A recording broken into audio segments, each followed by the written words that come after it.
Okay, I am joined by Francisco, General Manager at the Cliveden House, a top 30 hotel in the UK, according to the recent list from Condé Nast, coming to us from London.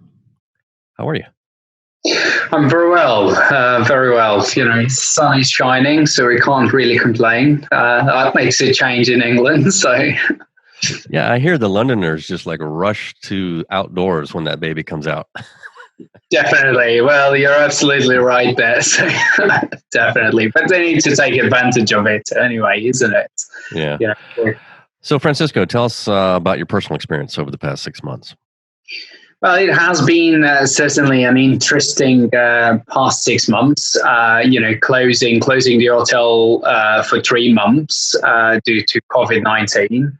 And living on site as the real lord of the manor as well. So I was actually living at Clivedon for the 3 months during the lockdown. And that was an interesting experience for sure. But, you know, I'm glad we're open now and we've got guests through the door. Because certainly 3 months in lockdown is, it kind of shows you that there are lessons to be learned along the way. Yeah. So describe your hotel for us. So we are a country house luxury hotel. Although everything we do it as a house. We don't do it as an hotel. So we operate very much like a house, and we want to welcome our guests like they are friends and they're joining us in our house. So it's very much about that, but with luxury, of course. 48 bedrooms. So it's a small property. It's unique. And with quite a lot of history. The original house dates back to 1666. So over the years, obviously, has had different ownership and different families living in it. And there has been an hotel since 1985. We're only about 20 minutes to London. We are on 376 acres of land. So a lot to explore by the River Thames as well. So there are many ways to reach Clivedon, and by boat or even by train or even by flights. Heathrow Airport is only about 20 minutes away from us as well. So it's nicely located, I tend to say. So when you reopened, I would imagine that a lot of Londoners were looking to get out of town. I mean, did business pick up? Yeah, definitely. There is no doubt we were a bit worried when we reopened back in July. We didn't quite know how the market would react. So we opened with our hotel at about 40% occupancy back then.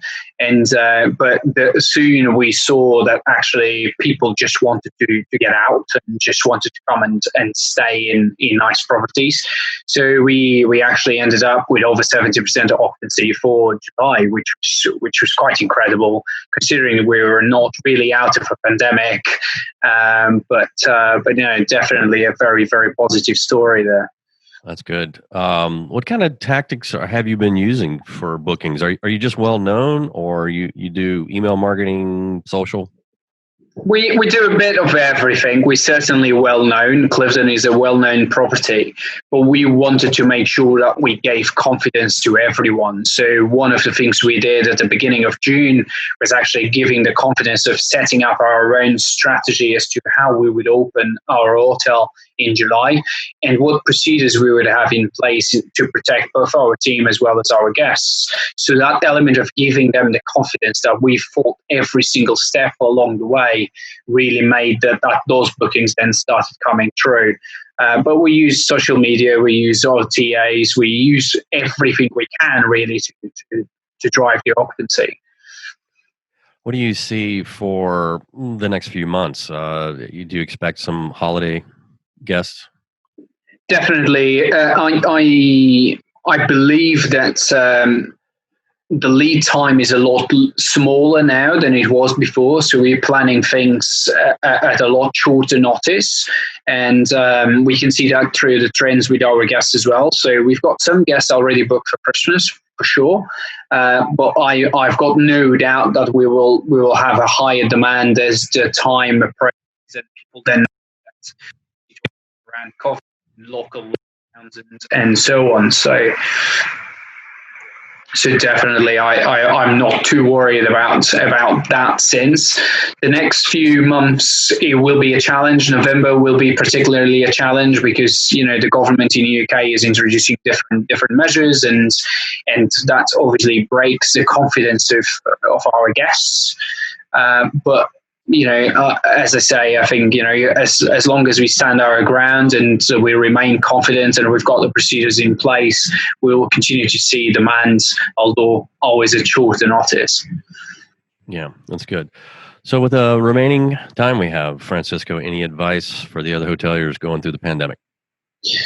Well, stick to your guns, very much so. Care for your team. Really worry about your team. They're facing something that no one has faced before, and they've got their own worries. So you need to remember about that. You need to think that not only your guests are worried about coming out and stay with you, your team is also worried about coming and working in your environment and being in contact with a lot of different people. So make sure you care for them. Make sure you know what you're doing and you explain your procedures and you talk to them. Communicate a lot. They are in this journey with you, and the more they know, the more they can help you to succeed and drive through it. It's not easy. We all know that, but we're all on the same boat as well. So if we stick together, we will navigate through the storm. And it's all about sharing and communicating with the team. I think that's the most important thing. And talk to our guests as well. They need to understand where we're coming from. Why do we have certain procedures in place? And why did we take those decisions? So the more we tell them, the more we communicate with them, the better the reaction from the public and from our team will be. But very much that be open to who you greet, both from a team member point of view or the guests staying with you. All right. Well, congratulations on making the top 30. Thank you. Yep. Thank you. And thank you for spending time with me. No, pleasure. Thank you, Jason. Thank you.